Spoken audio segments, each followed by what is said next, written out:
할렐루야. 오늘은 6월 2일 화요일입니다. 오늘도 매일 정시 예배에 참여하시는 우리 모든 성도님들 삶과 가정에 하나님의 평강과 은혜가 가득하시기를 축복합니다. 다 같이 사도신경으로 우리 신앙을 고백하며 예배 자리로 나가겠습니다. 전능하사 천지를 만드신 하나님 아버지를 내가 믿사오며 그 외아들 우리 주 예수 그리스도를 믿사오니 이는 성령으로 잉태하사 동정녀 마리아에게 나시고 본디오 빌라도에게 고난을 받으사 십자가에 못 박혀 죽으시고 장사한 지 사흘 만에 죽은 자 가운데서 다시 살아나시며 하늘에 오르사 전능하신 하나님 우편에 앉아 계시다가 저리로서 산자와 죽은 자를 심판하러 오시리라. 성령을 믿사오며 거룩한 공예와 성도가 서로 교통하는 것과 죄를 사하여 주시는 것과 몸이 다시 사는 것과 영원히 사는 것을 믿사옵나이다. 아멘. 다 같이 찬송가 94장 주 예수보다 더 귀한 것은 없네 함께 찬송하겠습니다.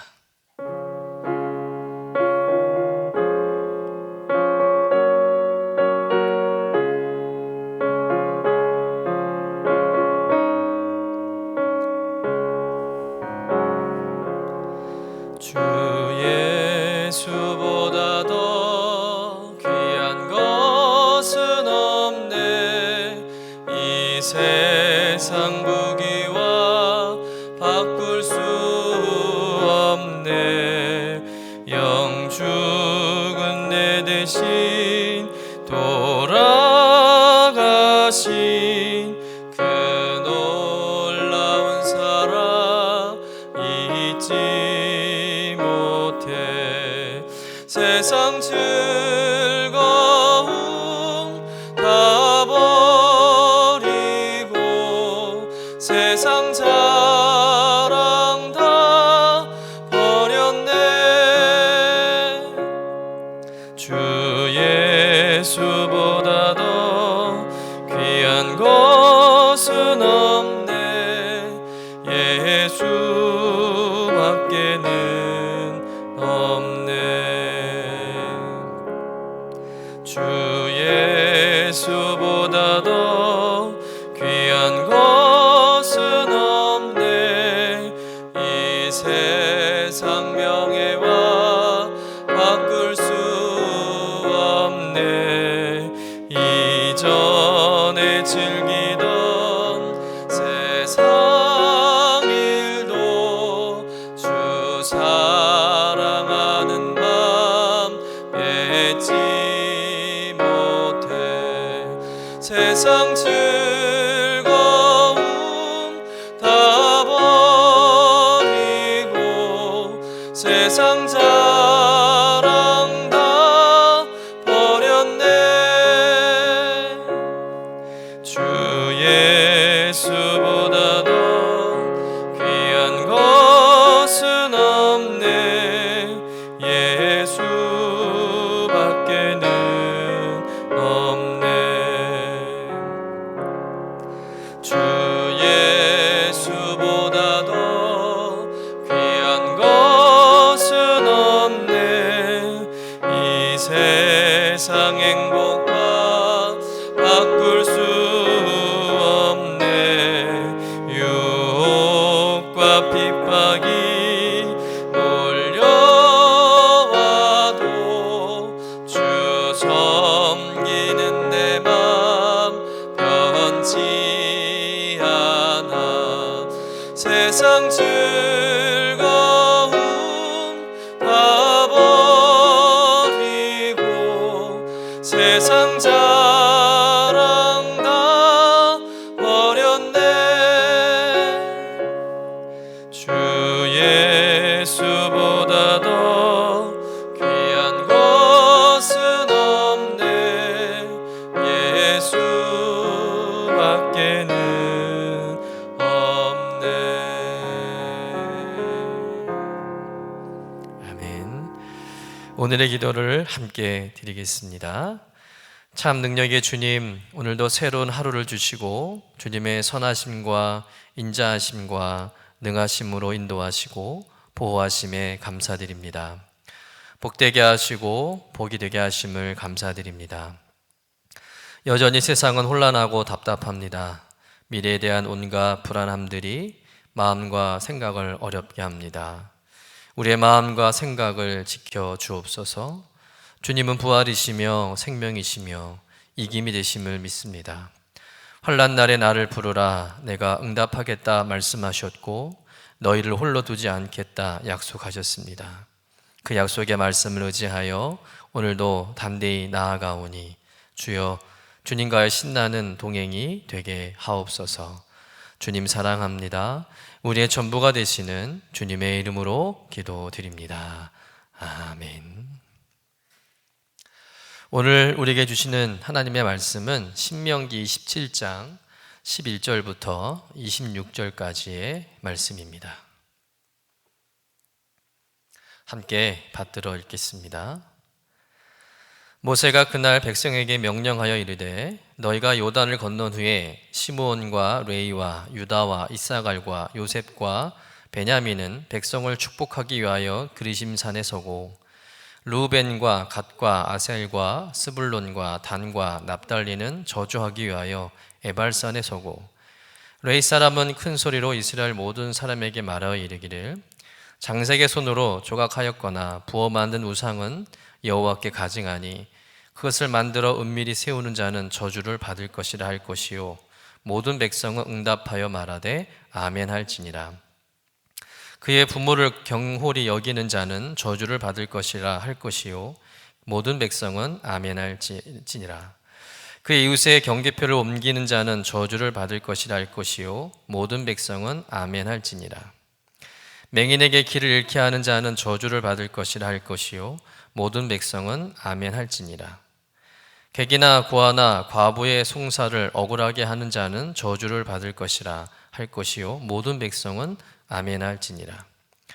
그의 아버지의 아내와 동침하는 자는 그의 아버지 하체를 드러냈으니 저주를 받을 것이라 할 것이요 모든 백성은 아멘 할지니라. 짐승과 교합하는 모든 자는 저주를 받을 것이라 할 것이요 모든 백성은 아멘 할지니라. 그의 자매 곧 그의 아버지의 딸이나 어머니의 딸과 동침하는 자는 저주를 받을 것이라 할 것이요 모든 백성은 아멘 할지니라.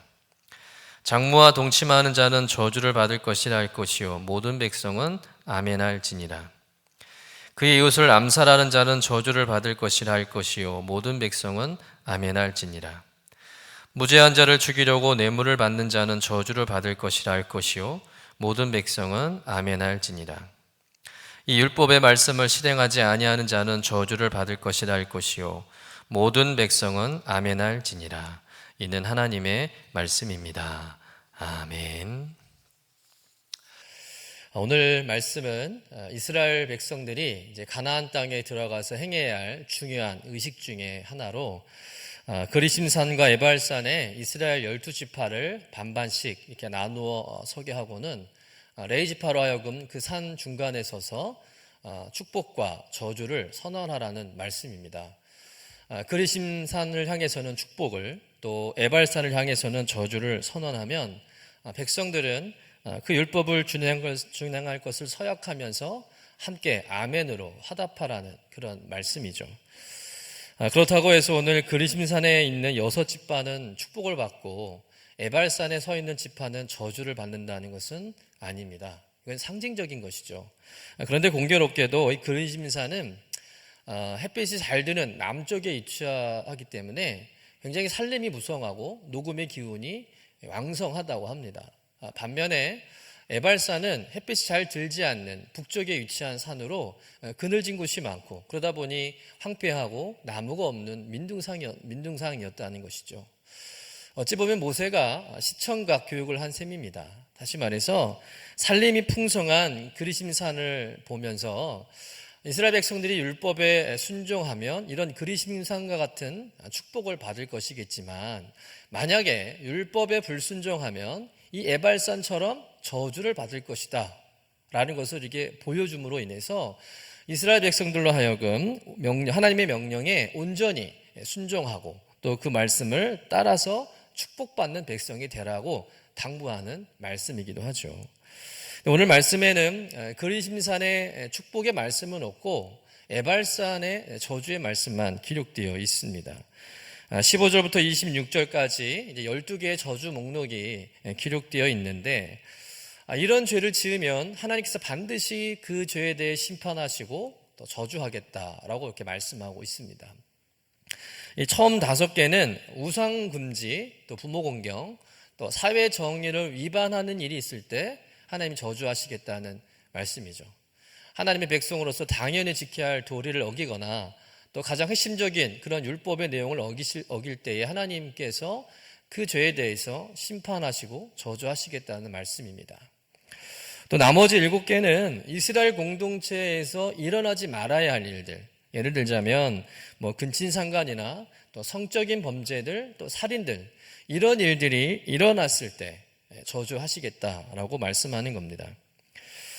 굳이 명칭을 붙인다면 이제 저주 12계명이라 이렇게 명명할 수도 있어요. 12개의 저주이니까. 그런데 이 12개의 저주는 어떤 내용이냐면, 이스라엘 백성들이 가나안 땅에 들어가면 누구나가 다 쉽게 범할 수 있는 죄의 목록들이라고 볼 수 있다는 겁니다.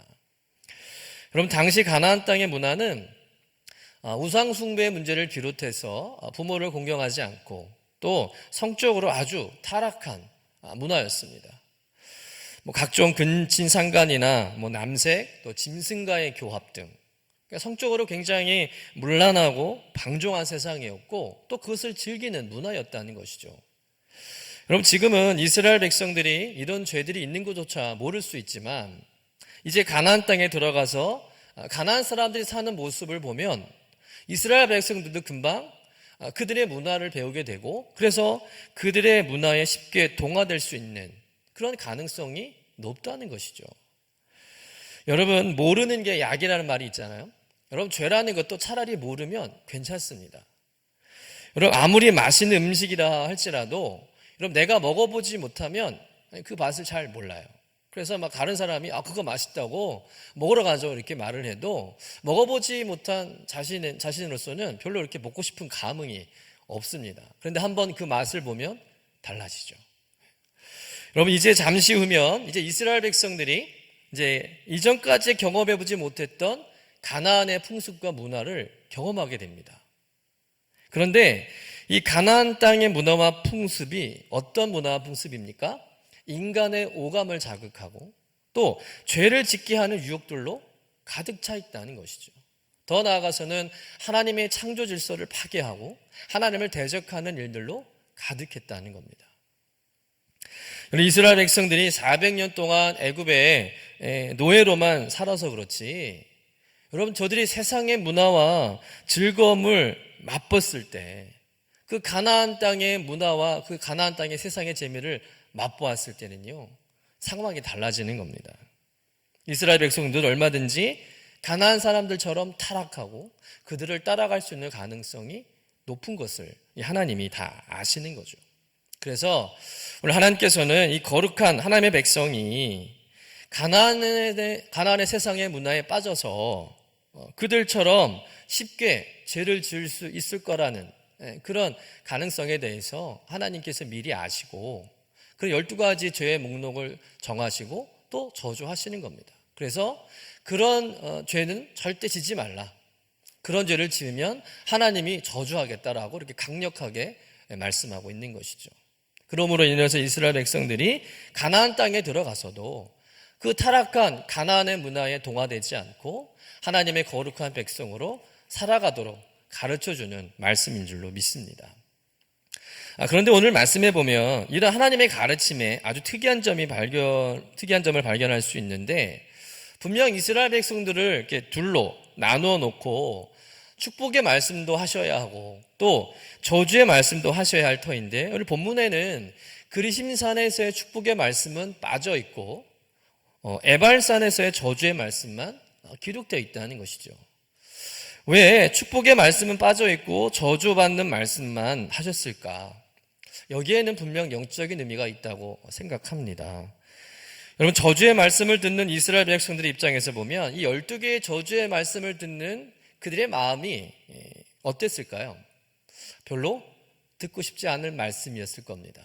아멘하라고 하지만 겉으로는 아멘하지만 마음으로는 별로 아멘하고 싶지 않는 그런 말씀이라는 것이죠. 여러분, 만약에 하나님께서 너희들은 가나안 땅에 들어가서 하나님을 잘 섬기면 만복을 받을 것이니라 라고 이렇게 선언하시면 아마 저절로 아멘할 겁니다. 아마도 온 마음과 온 정성을 다해서 아멘 하고 이렇게 화답할 것입니다. 그런데 처음부터 하시는 말씀이 어떤 말씀입니까? 너희들이 우상을 세우면 저주를 받을 것이니라 이렇게 말씀한다는 거죠. 그러면 그 말씀에 우리가 쉽게 아멘할 수 있을까? 이 상황에 아멘을 해야 하는 건지 하지 말아야 할 건지 헷갈릴 수도 있다는 거예요. 여러분, 아멘이라는 뜻은 어떤 뜻입니까? 진실로라는 뜻이잖아요. 그렇게 되길 원합니다. 그렇게 이루어 주옵소서. 그렇습니다 라고 동의하고 응답하는 그런 고백과 같은 말입니다. 그 말은 오늘 이 말 그대로 이해하면 저주를 받을 것이니라 라고 선언하면 아멘 했다는 얘기 뭐겠습니까? 네, 저주 받겠습니다. 저주 받는 게 맞습니다. 이런 뜻일까요? 여러분, 이스라엘 백성들이 저주를 받겠다고 그런 의미로 그들이 아멘하는 것은 아니지 않습니까? 오늘 말씀해 보면 저주에 대한 구체적인 내용이 없으니까 그렇지 신명기 28장 16절 이하에 보면 저주에 대한 내용이 기록되어 있거든요. 근데 거기에 보면 저주가 정말 실감납니다. 그 저주의 내용을 들으면 저주받으면 안 되겠다라는 생각이 뼈저리게 다져지게 된다는 것이죠. 그만큼 저주라는 말은 흉악한 말이고 또 우리의 마음을 참담하게 하는 별로 듣고 싶지 않은 말입니다. 그런데 오늘 하나님께서 이스라엘 백성들에게 축복의 말씀은 안 하시고 저주의 말씀을 하신다는 것이죠. 저주받으리라, 아멘해라 이렇게 말씀한다는 겁니다. 그 이유가 무엇일까? 그것은 이스라엘 백성들이 하나님의 율법과 말씀을 어긴 일이 없도록 또 혹여 하나님의 말씀을 어기고 율법에 불순종하여서 저주받으면 안 되겠다라고 생각하는데 그 이유가 있다는 것이죠. 다시 말씀드리면 저주의 선언에 이스라엘 백성들에게 아멘으로 화답하게 하신 것은 하나님 말씀에 절대 순종하라라는 역설적인 가르침입니다. 제발 죄짓고 저주받는 인생 되지 말고 하나님 말씀에 순종해서 복받는 인생 되라고 간절하게 당부하는 것이죠. 가나안 땅을 차지한다는 마음에 들떠서 하나님의 거룩한 백성으로서의 정체성을 망각하지 말고 그 땅에서 하나님 말씀에 민감하게 반응하고 그 말씀에 온전히 순종하라는 그런 말씀을 주시는 겁니다. 더 그를 주의시켜 주시고 강조하시는 거죠. 여러분, 사실 축복과 관련된 말씀들은 굳이 강조하지 않아도 알아서 잘 됐습니다. 예를 들어 하나님께서 우리에게 예배를 드리면 만복을 줄 것이니라. 그러면 우리가 예배 안 드릴 사람이 있을까요? 또 기도를 하면 기도하는 사람에게는 내 손이 닿는 곳마다 형통의 복을 주실 것이니라. 이렇게 하면 누구나가 다 아멘이 쉽습니다. 누가 그 말씀에 불순종하겠습니까? 예배 드리면 만복이 임하고 기도하면 형통한다는데 누가 예배 안 드리고 누가 기도 안 하겠어요? 상황이 어려워도 예배 드리려고 기도 드리려고 애쓴다는 것이죠. 그런데 반대로 여러분, 예배 안 드리면 저주를 받을 것이니라, 또 기도 안 하면 망할 것이니라 이렇게 겁을 주면서 무섭게 말씀을 하면 여러분, 그 명령과 저주의 말씀을 들을 때 우리의 마음이 어떻겠습니까? 여러분, 앞에 축복의 말씀을 들을 때보다는 마음의 경각심이 더 생긴다는 것이죠. 예배를 안 드리면 하나님이 저주하신다고? 예배 드려야 되겠네. 기도 안 하면 망한데? 기도해야 되겠네. 라고 어떻게 해요? 더 예배 드리려고 하고 더 기도하려고 하는 그 마음이 몇십 배, 몇백 배 더 마음이 생긴다는 겁니다. 더 애를 쓰게 된다는 것이죠. 여러분, 긍정적으로 말씀을 듣는 것보다는 때론 이렇게 부정적인 말씀을 들을 때 우리가 더 집중하게 되고 더 주의하게 된다는 겁니다. 교육적인 효과가 크다는 것이죠. 십계명의 내용도 여러분 보면 그렇습니다. 안식일을 거룩하게 지켜라, 또 부모를 공경하라라는 계명 빼고 나머지 8계명은 다 어떤 계명입니까? 뭐뭐 하지 말라라는 계명이잖아요. 그러니까 하나님은 그만큼 인간들이 죄에 대해 대응하는 힘이 부족하다는 것을 아시는 겁니다. 그래서 하나님께서 세게 말씀하시는 거죠. 세게 말씀해서 우리 인간들이 그 계명에 대해 더 집중하게 하시고 더 주의하게 하시고 그래서 그 계명을 지키도록 우리를 이끌어 가신다는 겁니다. 여러분, 그러니까 오늘 본문의 이 저주의 선언은 이스라엘 백성들이 하나님의 율법을 어겨서 저주받으라라는 것이 아니라 저주받는 삶이 되지 않도록 하나님의 말씀과 율법을 더욱 힘써 잘 지키라는 말씀인 줄로 믿습니다. 여기에는 이스라엘 백성들을 사랑하는 하나님의 마음이 담겨져 있다는 거예요. 즉 어떤 상황에서도 너희들을 절대 내버려 두지 않겠다는 겁니다. 너희들은 나의 영원한 약속의 자녀로서 내가 너희들을 끝까지 책임지겠다는 말씀이에요. 여러분들의 부모가 여러분들을 키울 때 또 여러분의 자녀들을 키울 때 좋은 말을 할 때가 많습니까? 안 좋은 말을 할 때가 더 많습니까? 아마도 대부분 안 좋은 말을 할 때가 더 많을 것입니다. 왜 그럴까요? 좋은 말로 하면 자녀들이 말을 안 들어요. 신기하게 자녀들은 하라는 것은 안 하고 하지 말라는 것만 골라 합니다. 그러면 부모님이라도 좋은 말을 하고 싶은데 좋은 말이 안 나가는 거죠. 안 좋은 말이 먼저 나갑니다. 목소리가 커지고 싫은 소리를 할 수밖에 없고 그러다 보면 이제 매도 들게 되는 것이죠. 여러분, 부모가 무섭게 해야 자녀들이 말을 들어요. 근데 여러분이 무섭게 한다는 것은 여러분 자녀를 싫어해서 미워해서 하는 걸까요? 아니죠. 무섭게 한다는 것은 자녀들에 대한 애정과 관심의 표현입니다. 그렇게 해서라도 내 자녀 올바로 키우고 훌륭한 사람 만들려고 하는 부모님의 그 간절한 마음이 그 안에 있지 않습니까? 여러분, 하나님께서 이스라엘 백성들을 별로 사랑하지 않는다면 또 그들을 자녀라고 여기지 않는다면 관심이 없다면 아마도 이스라엘 백성들에게 이런 저주의 말씀을 하실 필요가 없을 거예요. 세게 말씀할 이유가 없는 것이죠. 그들이 죄를 짓던 말던 상관 안 할 것입니다. 그런데 그렇게 둘 수가 없는 것이죠.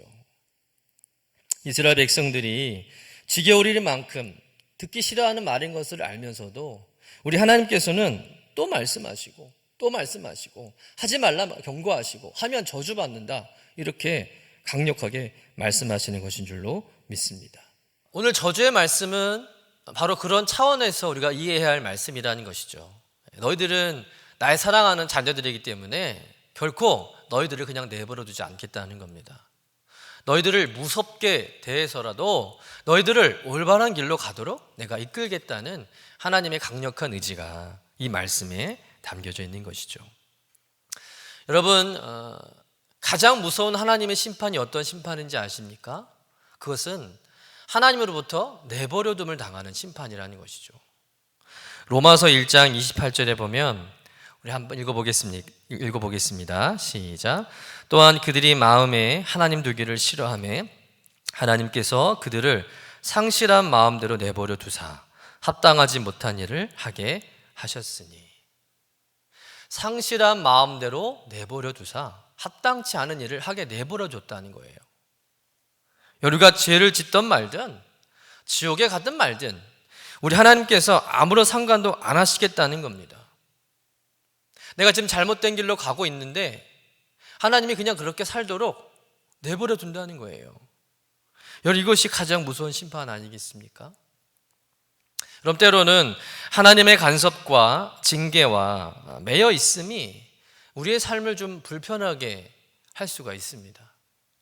주일인데 좀 남들처럼 마음 편히 좀 내가 하고 싶은 일도 좀 하면 좋겠고, 요즘 코로나19로 인해서 정상적 예배가 어려운 이때에 좀 교회 가는 것이 부담스러우니까 영상으로 좀 뭐 대충 드리고 산으로 들로 바다로 가서 여행도 하고 좀 쉼의 시간을 갖는 거 굉장히 좋지 않을까요? 근데 여러분 그렇게 하는데 마음이 편하던가요? 여러분, 성전에서 현장 예배를 못 드리고 영상으로 예배 드리면서 마음이 편하고 좋으시던가요? 그렇지 않잖아요. 왠지 좀 허전하고 속상하고 좀 신경 쓰이고, 예배를 이렇게 드려도 되는 건가? 또 혹시나 불길한 그런 마음도 들지 않느냐라는 것이죠. 여러분, 아무리 잘 준비해서 영상으로 예배 드린다 할지라도 현장에서 드리는 마음과는 같지 않는 것이죠. 그런데 여러분, 그런 마음이 있는 것 자체가 내가 아직 하나님께 매여 있다는 증거라는 것이죠. 아직 하나님께서 나를 내버려 두지 않았다는 것입니다. 여러분, 내 마음대로 하고 싶은데 늘 하나님이 신경이 쓰이고 또 하나님의 눈치를 봐야 하는 이런 것들이 굉장히 부담스러울 수 있겠지만, 여러분, 그런 부담감으로 살아가는 것이 하나님의 자녀의 마땅한 삶의 모습이라는 것이죠. 여전히 내가 하나님의 관심 안에, 여러분, 시선 안에 살아가는 하나님의 자녀라는 것을, 그것을 통해서 우리가 경험하게 된다는 겁니다. 여러분, 불편한 말씀일지라도, 혹 그것이 저주의 선언일지라도, 여러분, 그것이 하나님의 말씀이라면 우리가 전심으로 아멘으로 화답하고 그 말씀을 여러분 마음 가운데, 중심 가운데 담으시기를 간절히 축원합니다. 그러면 그 말씀이 분명 우리를 새롭게 하고 고치고 살리는 능력의 말씀, 생명의 말씀이 될 줄로 믿습니다. 그래서 여러분, 죄악된 세상을 거스르고 거룩하고 순결한 하나님의 백성으로 우리가 살아감으로 인해서 저주가 아닌 하나님의 신령한 복을 누리며 살아가는 저와 여러분 되시기를 주님의 이름으로 간절히 축원합니다. 기도하겠습니다. 우리에게 복 주시길 원하시는 주님, 순종이 살 길이라고 수백 번, 아니 수천 번을 말씀하셔도 아무런 반응이 없이 여전히 자기 뜻대로 살아가는 우리들의 잘못을 회개합니다.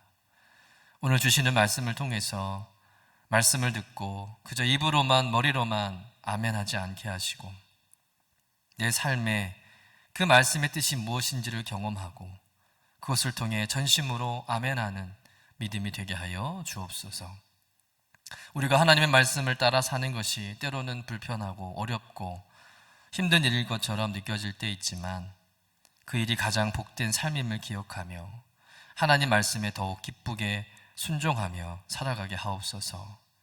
하나님을 떠나고 내버려둠을 당하고 저주받는 삶이 얼마나 고통스럽고 두려운 것인지를 깨닫게 하셨으니 목숨 걸고 순종의 길을 걸어갈 수 있도록 날마다 순종함의 은혜를 부어 주옵소서. 오늘도 시간을 정하고 마음으로 중심으로 예배드리는 주의 자녀들을 주목하시고 여전히 주님의 시선 안에 머물게 하시며 그래서 하나님의 축복과 은혜로 살아가는 오늘 하루의 삶이 되게 하옵소서. 예수님의 이름으로 기도드립니다. 아멘. 이제는 우리의 구세주가 되시며 대속자가 되시는 예수 그리스도의 구속의 은혜와 아버지 하나님의 사랑과 성령님의 교통하시는 은총이 날마다 기쁨의 예배, 주님과 신나는 동행에 함께하는 유신의 모든 권속들 위에 영원토록 함께 하시기를 간절히 축원하옵나이다. 아멘. 여러분 사랑하고 축복합니다. 아멘.